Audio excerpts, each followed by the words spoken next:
I never imagined that inheriting money would mark the beginning of the worst chapter of my life. I adored my grandfather, William Brooks. He was the kind of man who could walk into a room without saying a word, and everyone would instinctively know he was in charge. An old-school businessman, honest, principled, sometimes too blunt, but never a fool. He had no tolerance for deceit and always reminded me, money is a tool, not a legacy.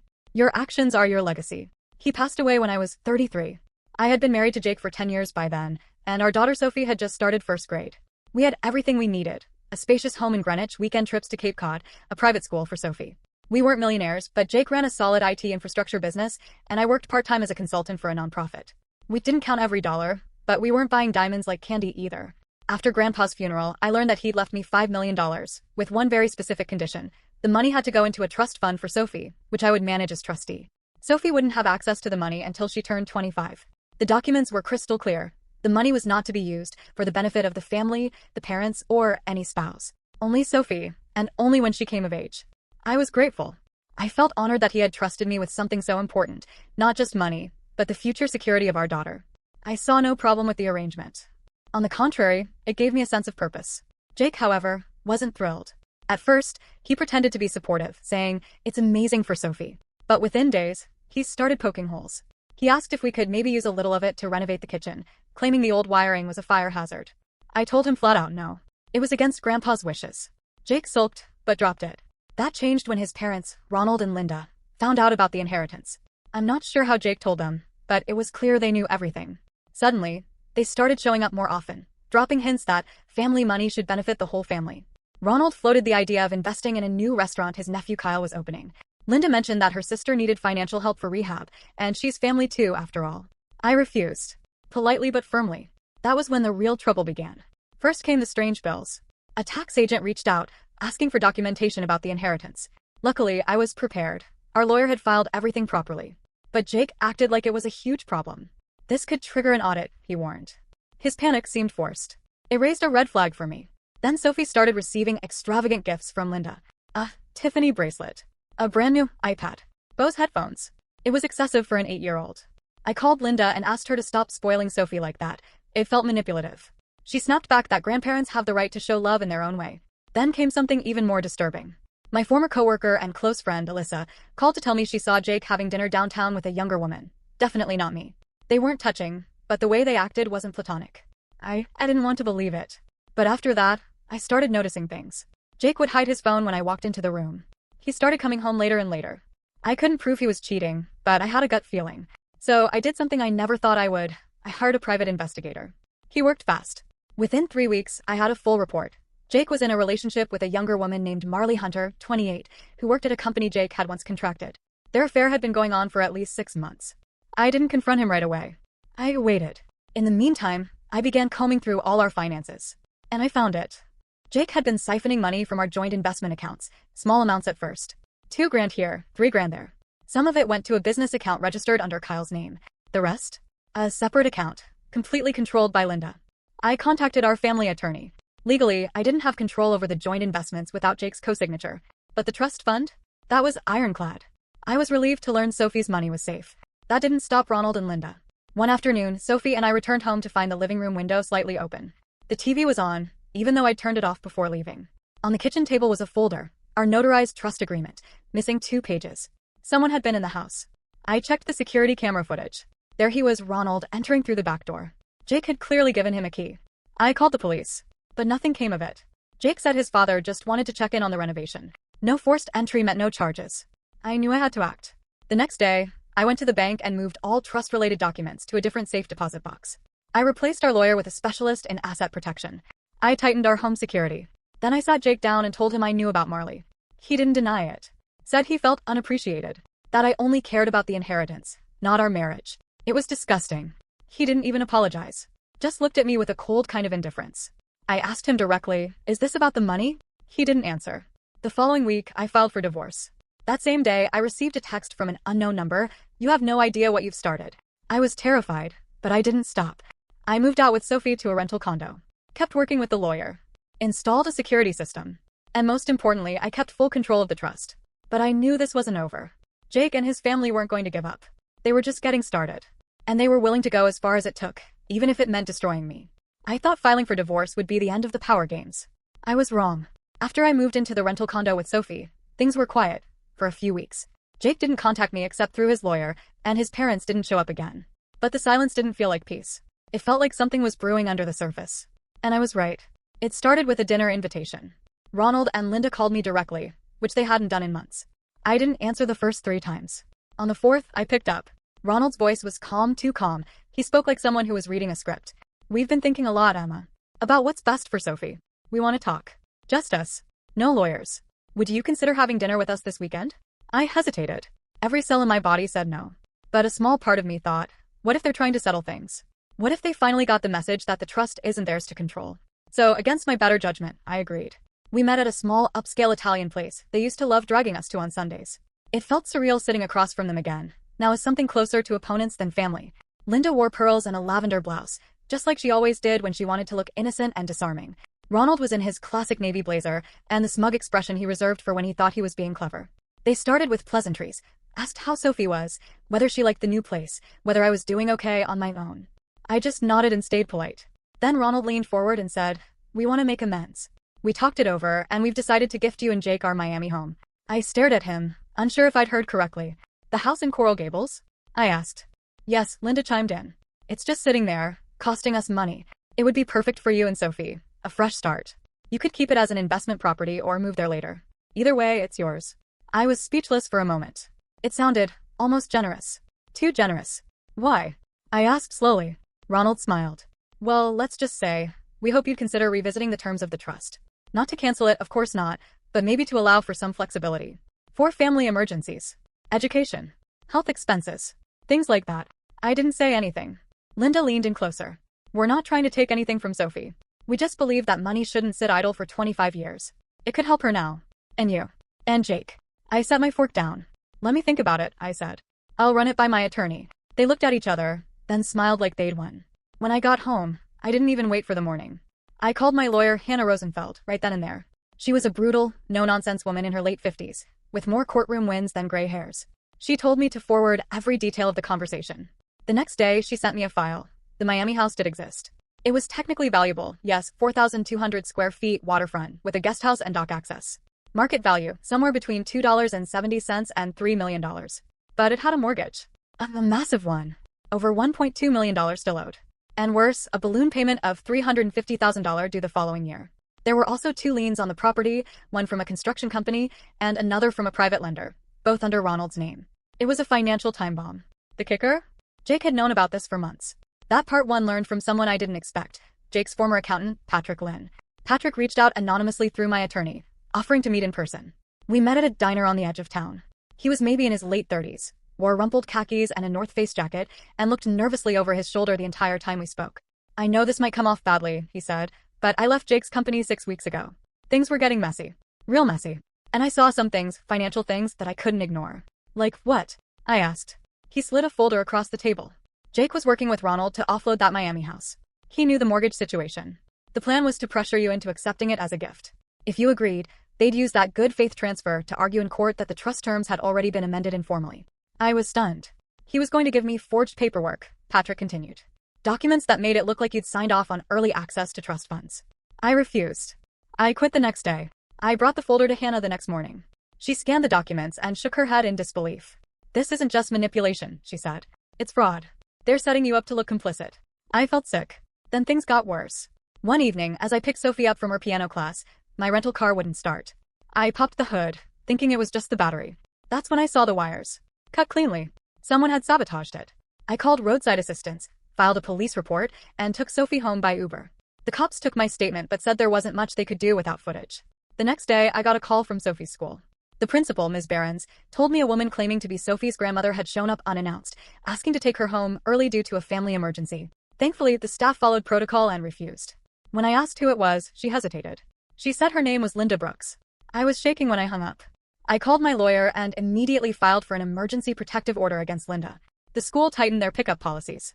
I told Sophie everything was fine, but from then on, I didn't let her out of my sight. I was done playing defense. I hired a forensic accountant, Mia Porter, a sharp, introverted genius who rarely spoke more than necessary. She combed through every financial account Jake had touched in the past 2 years. Within 3 weeks, she found a private account in the Cayman Islands registered under an alias, JS Holdings. Transfers from that account were connected to the same private lender who had a lien on the Miami house. Everything was linked. Jake had taken money from our joint accounts, funneled it through a shell company, and used it to help Ronald float his debt, while trying to make me look like the uncooperative spouse withholding access to family resources. Hannah laid it out clearly. If we hadn't caught this, they could have claimed marital asset fraud. You could have lost custody, even been investigated by the IRS for hiding money. This wasn't just about the house. It was a trap. But the most horrifying piece came last. Mia also found an invoice, emailed between Jake and a man named Declan Frost. I had never heard the name before. A quick background check revealed he was a fixer. Someone who specialized in problem resolution for wealthy clients. Former military. No official employment records for the past decade. Just whispers. The invoice mentioned project containment and digital cleanup. The date on the invoice was one day before my car's engine was sabotaged. I stared at the printout for a long time, heart pounding. They weren't just manipulating me. They were threatening me. Quietly. Indirectly. But unmistakably. I changed my locks again. Bought a second phone. Put cameras in Sophie's bedroom, the hallway, even the bathrooms. I gave copies of everything to Hannah, who prepared injunctions and started building a fraud case. Then, for 2 weeks, silence. No texts. No emails. Nothing. I felt like I was standing in the eye of a storm, watching the destruction swirl around me, knowing the next blast was coming. It wasn't over. Not even close. When I received the court summons, I wasn't surprised. I was furious, yes, but not surprised. It arrived on a gray Thursday morning in a thick manila envelope, hand-delivered to my rental condo by a private courier in a gray suit who didn't look me in the eye. Sophie was brushing her teeth. I told her it was junk mail and slid the envelope under my laptop before she noticed the official seal. Once she was at school, I opened it. It was worse than I expected. Ronald and Linda were officially petitioning the Westchester County Family Court to have the terms of Sophie's trust modified. Their motion claimed the original trust no longer served the best interests of the child, citing financial mismanagement, emotional instability of the trustee, and, this was bold, deliberate withholding of marital assets from familial access. Attached was a sworn affidavit from Jake. He backed them completely. He claimed I had obsessively clung to power over the trust and refused to support reasonable financial needs that would benefit the child indirectly through family well-being. They even included a screenshot of one of Sophie's drawings, a stick figure with a sad face in front of what looked like a house with bars on it, and labeled it evidence of emotional strain caused by Emma's overprotectiveness. It was a circus. But they were serious. And now it was war. I called Hannah. She read through everything in 20 minutes. Her jaw clenched tighter with every page. This isn't just a custody end run, she said. They're trying to challenge your legal standing as trustee. If they win this, the court could appoint a new administrator. And who do you think they'll nominate? I asked. Jake, she said flatly. Or Linda. I knew what I had to do. We filed a response immediately, denying every claim point by point and submitting our own evidence. The financial records, the Cayman Islands account, the forensic audit results, and the testimony of Patrick Lynn. But Hannah had an even better idea. We counterclaim, she said. Malicious prosecution. Financial coercion. Fraud. We forced their hand. They want to fight? Let's give them one. The court scheduled a hearing for the following month. In the meantime, we were allowed to subpoena financial documents from Ronald and Linda. What we found was even more disgusting than I could have imagined. The Miami house, now confirmed to be on the verge of foreclosure, hadn't just been used as leverage. Ronald had mortgaged it again after our dinner, trying to extract another $150,000 in cash through a hard money lender based in Nevada. The documents were barely legal. And worse, he'd used Sophie's name in one of the justification memos, describing the house transfer as strategic repositioning of family equity to support minor beneficiary. They were trying to drag my daughter into their schemes on paper. That was the last straw. We prepared the counterclaim. Civil fraud, attempted financial entrapment, and emotional distress caused by reckless interference with a legal trust. Hannah added a demand for forced liquidation of their Coral Gables property to repay damages if we prevailed. I took the stand on a Thursday morning in a packed courtroom. Jake was there, sitting with his parents and his new girlfriend Marley, who wore a pencil skirt and sat with the smugness of someone who thought she was now officially part of the family. Ronald wore a navy suit like he was attending a yacht club hearing. Linda looked like she had aged 10 years and 2 months. Jake didn't look at me once. My testimony took 5 hours. I explained everything, the trust terms, my grandfather's will, the sabotage to my car, Linda's attempted pickup of Sophie at school, the private investigator's findings, and the forensic audit. Hannah then called Patrick Lynn to testify. He looked nervous but solid, delivering every answer with precision. Then Mia Porter, our forensic accountant, showed how Jake's financial maneuvering linked directly to Ronald's shady mortgage cycles. But the real moment of victory came when Judge Helene Mallory, a sharp-eyed woman in her early 60s, turned to Jake and asked, "Did you or did you not know about the outstanding liens on the Miami property before it was offered to your wife as a proposed exchange?" Jake hesitated. Linda whispered something to him. I was aware there were some financial details. "Answer the question," the judge snapped. "Yes or no?"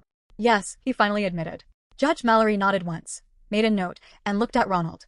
And Mr. Brooks, why did you continue to extract value from a property you claimed to be transferring as a gift? Ronald started talking about liquidity and market timing, but she cut him off. Enough. 3 weeks later, we got the decision. The court dismissed their petition to modify the trust, with prejudice. The ruling was scathing. Judge Mallory accused them of a flagrant and manipulative misuse of the court system designed to exert unlawful influence over a protected minor's financial future. She ordered them to pay all court costs. And she upheld our counterclaim. But the best part? She granted the motion to force the sale of the Coral Gables house and awarded me $900,000 in damages. Jake didn't even show up to the final hearing. When I got the check, I held it in my hands for a long time. I didn't feel victorious. I felt hollow, exhausted. But I knew one thing. I wasn't keeping the money. I called SafeRise, a nonprofit I had worked with during my years consulting for domestic violence initiatives. They supported women and children trying to escape financial and emotional abuse, people whose stories I now understood more intimately than I ever wanted to. I met with the director, Aisha Hammond, and told her what had happened. She cried. I didn't. I signed the donation papers for the full amount, $900,000, to go toward building transitional housing for women with children. It felt like the first clean thing I'd done in months. The media got wind of the case eventually. A few legal blogs picked it up. My name stayed out of most headlines, thank God, but I was flooded with quiet messages from women I didn't know. Some were strangers who had followed the case through public records. Others were women in my neighborhood, my daughter's school, my old office. They all said the same thing. Thank you for standing up. I'm going through something similar. And then they'd ask, how did you not give in? I didn't have an answer. Maybe I was too angry. Maybe I was too stubborn. Or maybe I was just doing what my grandfather would have expected of me. Money wasn't the legacy. The legacy was keeping Sophie safe. Cutting ties with Ronald and Linda should have felt like slamming a door shut. Instead, it felt like barricading myself inside a house that was still on fire. After the court loss, the donation, and the headlines, I thought the Brooks family would crawl back into their hole and nurse their defeat in silence. I underestimated them again. It started with the gossip. At first, it was subtle. I noticed it at Sophie's school, in the way some of the other moms looked at me, polite smiles stretched too thin, like they were hiding a bad taste in their mouths. Then I overheard a conversation at the coffee shop near our condo. 2 women from the school board were talking about the mother who embezzled her own daughter's money to fund her lifestyle. They were talking about me. That same week, a story appeared in a regional blog, an anonymous submission, claiming that I had exploited a family trust, coerced my in-laws into selling their home, and weaponized my daughter in a bitter custody war. The source was cited as a close family friend. I knew exactly who it was. Linda always had her little army of gossipers, women like Helen Groves and Teresa Marson, both of whom had hosted bridge nights with her since the early 2000s. Now they were on social media pushing these stories, hinting at my emotional instability and manipulative tendencies. One even accused me of faking car sabotage for attention. Jake and I weren't back together. Far from it, but we were on the same page about one thing: the family was done. Gone. Cut off like a tumor. He sent a short, final message to both parents. We are done. Do not contact us again. Any further attempt to involve yourselves in our lives, or in Sophie's, will be treated as harassment. We blocked every number, email, social account. I even removed Jake's sister Monica from Sophie's emergency contact list. She'd stayed suspiciously silent during the whole court ordeal, and I later found out she'd helped Linda write the court petition. But cutting contact wasn't enough. The Brooks family wasn't finished. The first police report came 3 weeks after the final court hearing. An officer showed up at my door at 9:30 p.m. with a clipboard and asked to speak to me regarding a domestic disturbance reported by a concerned family member. I was stunned. Sophie was asleep, and I'd been reading on the couch in pajamas. I asked the officer who had called. He didn't answer at first, just kept repeating that a report had been made. When I insisted, he finally said it came from a woman named Linda Brooks. She had claimed that Sophie was frequently left alone, and that I was acting erratically. The officer apologized once he saw Sophie peacefully asleep, the clean house, the security cameras, and the copy of the restraining order framed in our hallway. I've seen these cases before, he said on the way out. They always think the cops can be used to scare people. If it happens again, document everything. It happened again. 2 weeks later. This time, it was a report of verbal abuse overheard in a parking lot. Another lie. I submitted footage from my dashcam to prove I hadn't even been in the area. The officer who visited that time seemed less patient. He told me off the record that Linda had called the precinct 3 times in 10 days, each time with a different fabricated concern. Then came the final straw. Someone tried to break into my car again. It was 4 a.m. I heard the alarm go off and ran to the window in time to see a hooded figure sprinting away from the parking lot. The police reviewed the footage. They couldn't identify the person, but the direction he ran led straight to a side street where Linda's friend, Teresa Marson, lived. I didn't wait.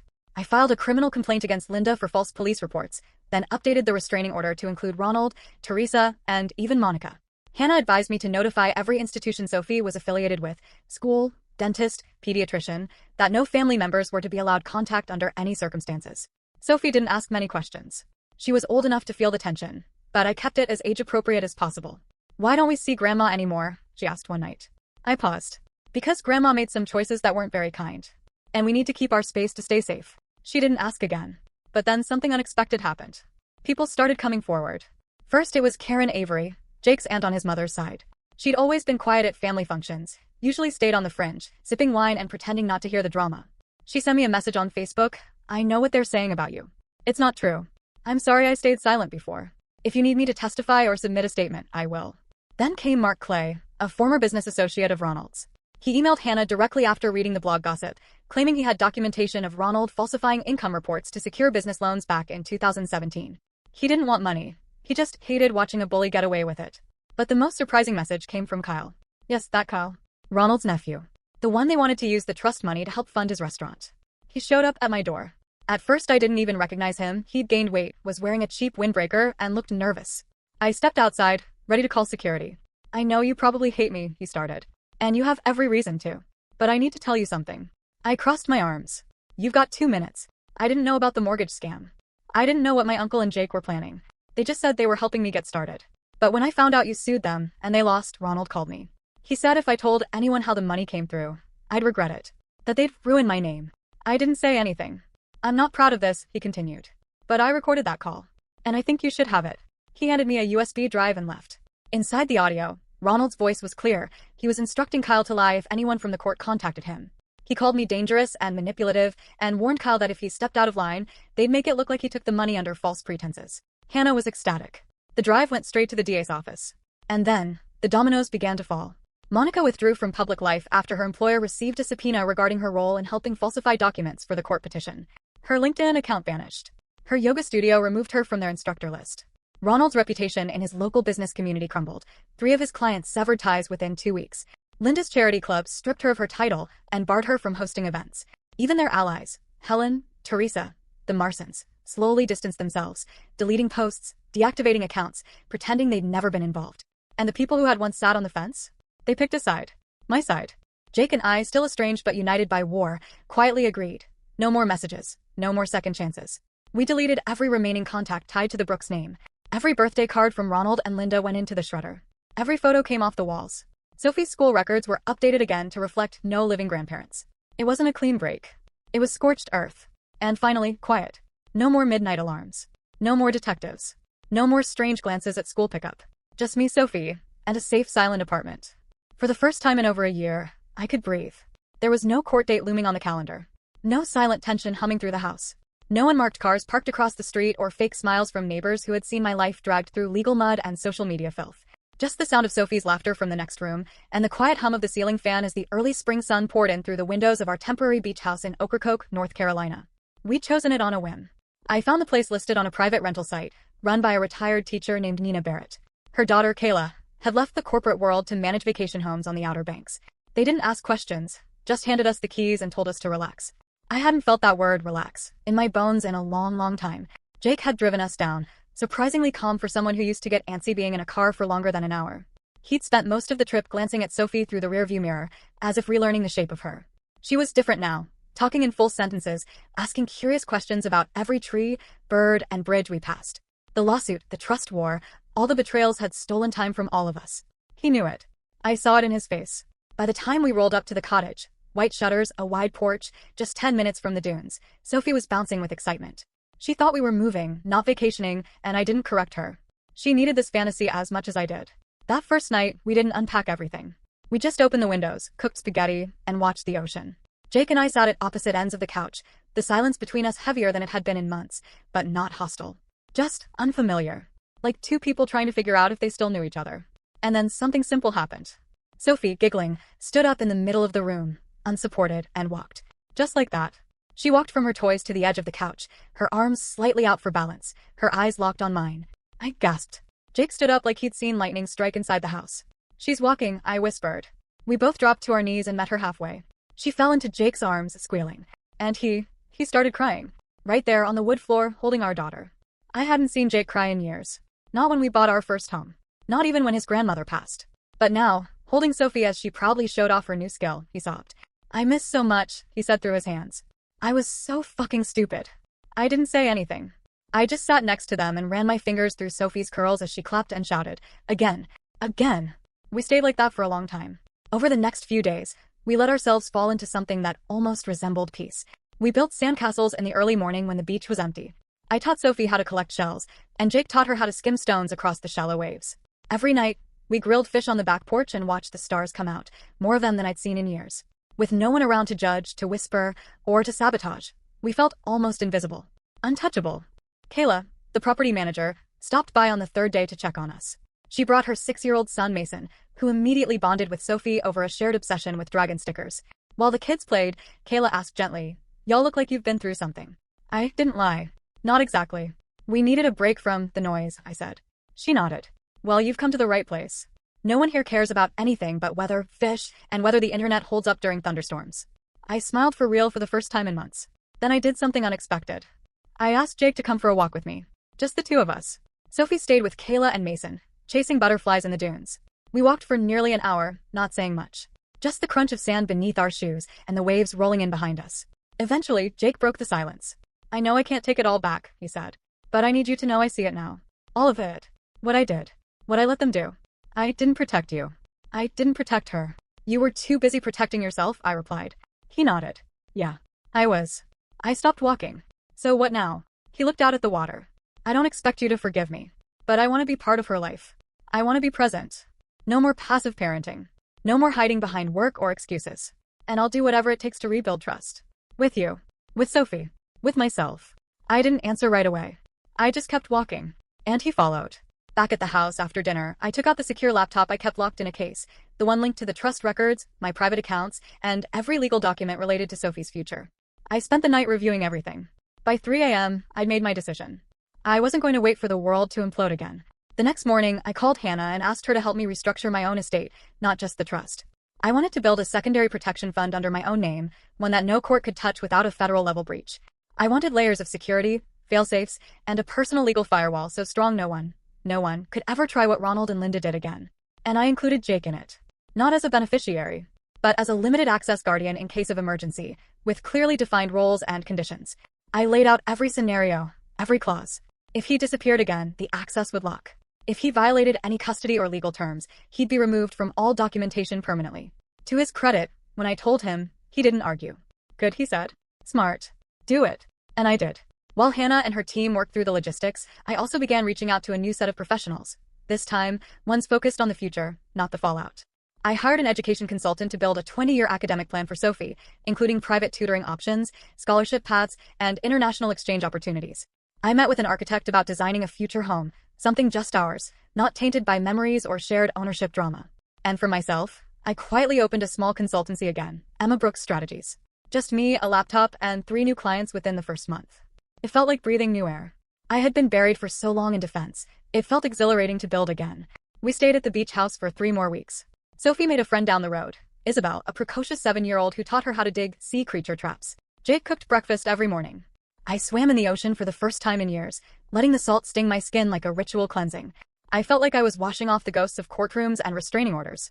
On our last night, we sat on the back porch under a sky full of stars. Sophie was asleep inside, curled up in her new favorite blanket covered in dolphins. Jake handed me a cup of tea and said, "I want to stay like this. I know we can't. But I want to remember it." "We will," I said. "Because we built it ourselves." Finally, we didn't speak again that night. But we didn't need to. The silence wasn't cold anymore. It was whole.